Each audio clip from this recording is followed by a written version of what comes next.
Job chapter 32. So these three men stopped answering Job, because he was righteous in his own eyes.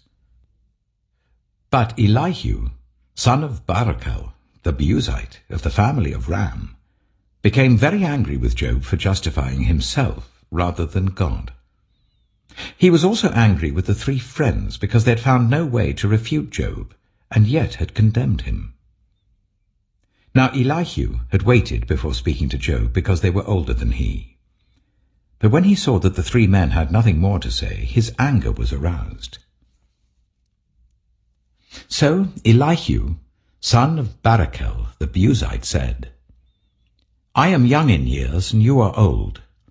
That is why I was fearful, not daring to tell you what I know. I thought age should speak, advanced years should teach wisdom. But it is the spirit in a person, the breath of the Almighty, that gives them understanding. It is not only the old who are wise, not only the aged who understand what is right. Therefore I say, listen to me. I too will tell you what I know. I waited while you spoke. I listened to your reasoning. While you were searching for words, I gave you my full attention. But not one of you has proved Job wrong. None of you has answered his arguments. Do not say, we have found wisdom. Let God, not a man, refute him. But Job has not marshaled his words against me, and I will not answer him with your arguments. They are dismayed and have no more to say. Words have failed them. Must I wait, now that they are silent, now that they stand there with no reply? I too will have my say. I too will tell what I know. For I am full of words, and the spirit within me compels me. Inside I'm like bottled-up wine, like new wineskins ready to burst. I must speak and find relief. I must open my lips and reply. I will show no partiality, nor will I flatter anyone. For if I were skilled in flattery, my Maker would soon take me away. Job chapter 33. But now, Job, listen to my words. Pay attention to everything I say. I am about to open my mouth. My words are on the tip of my tongue. My words come from an upright heart. My lips sincerely speak what I know. The Spirit of God has made me. The breath of the Almighty gives me life. Answer me then, if you can. Stand up and argue your case before me. I am the same as you, in God's sight. I too am a piece of clay. No fear of me should alarm you, nor should my hand be heavy on you. But you have said in my hearing, I heard the very words, I am pure, I have done no wrong. I am clean and free from sin. Yet God has found fault with me. He considers me his enemy. He fastens my feet in shackles. He keeps close watch on all my paths. But I tell you, in this you are not right. For God is greater than any mortal. Why do you complain to him that he responds to no one's words? For God does speak, now one way, now another, though no one perceives it. In a dream, in a vision of the night, when deep sleep falls on people as they slumber in their beds, he may speak in their ears and terrify them with warnings, to turn them from wrongdoing and keep them from pride, to preserve them from the pit, their lives from perishing by the sword. Or someone may be chastened on a bed of pain, with constant distress in their bones, so that their body finds food repulsive and their soul loathes the choicest meal. Their flesh wastes away to nothing, and their bones, once hidden, now stick out. They draw near to the pit, and their life to the messengers of death. Yet if there is an angel at their side, a messenger, 1 out of 1,000, sent to tell them how to be upright, and he is gracious to that person and says to God, spare them from going down to the pit. I have found a ransom for them. Let their flesh be renewed like a child's. Let them be restored as in the days of their youth. Then that person can pray to God and find favor with him. They will see God's face and shout for joy. He will restore them to full well-being.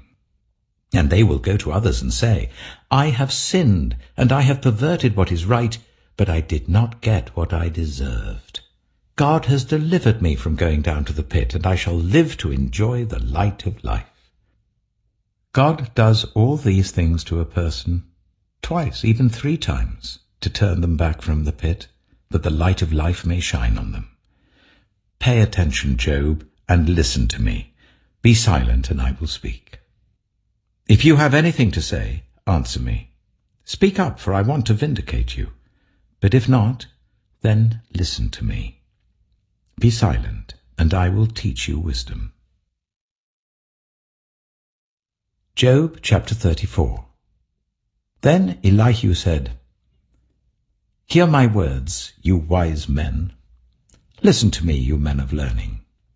For the ear tests words as the tongue tastes food. Let us discern for ourselves what is right. Let us learn together what is good. Job says, I am innocent, but God denies me justice. Although I am right, I am considered a liar. Although I am guiltless, his arrow inflicts an incurable wound. Is there anyone like Job who drinks scorn like water? He keeps company with evildoers. He associates with the wicked, for he says, there is no profit in trying to please God. So listen to me, you men of understanding. Far be it from God to do evil, from the Almighty to do wrong. He repays everyone for what they have done. He brings on them what their conduct deserves. It is unthinkable that God would do wrong, that the Almighty would pervert justice. Who appointed him over the earth? Who put him in charge of the whole world? If it were his intention, and he withdrew his spirit and breath, all humanity would perish together, and mankind would return to the dust. If you have understanding, hear this. Listen to what I say. Can someone who hates justice govern? Will you condemn the just and mighty one? Is he not the one who says to kings, you are worthless, and to nobles, you are wicked? Who shows no partiality to princes and does not favor the rich over the poor, for they are all the work of his hands? They die in an instant, in the middle of the night. The people are shaken and they pass away. The mighty are removed without human hand. His eyes are on the ways of mortals. He sees their every step. There is no deep shadow, no utter darkness, where evildoers can hide. God has no need to examine men further, that they should come before him for judgment. Without inquiry, he shatters the mighty and sets up others in their place. Because he takes note of their deeds, he overthrows them in the night and they are crushed. He punishes them for their wickedness where everyone can see them, because they turned from following him and had no regard for any of his ways. They caused the cry of the poor to come before him, so that he heard the cry of the needy. But if he remains silent, who can condemn him? If he hides his face, who can see him? Yet he is over individual and nation alike, to keep the godless from ruling, from laying snares for the people. Suppose someone says to God, I am guilty but will offend no more. Teach me what I cannot see. If I have done wrong, I will not do so again. Should God then reward you on your terms when you refuse to repent? You must decide, not I. So tell me what you know. Men of understanding declare, wise men who hear me say to me, Job speaks without knowledge. His words lack insight. Oh, that Job might be tested to the uttermost for answering like a wicked man. To his sin he adds rebellion.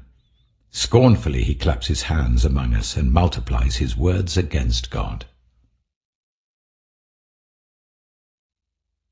Psalm 131. My heart is not proud, Lord. My eyes are not haughty. I do not concern myself with great matters or things too wonderful for me. But I have calmed and quieted myself. I am like a weaned child with its mother. Like a weaned child, I am content. Israel, put your hope in the Lord, both now and forevermore.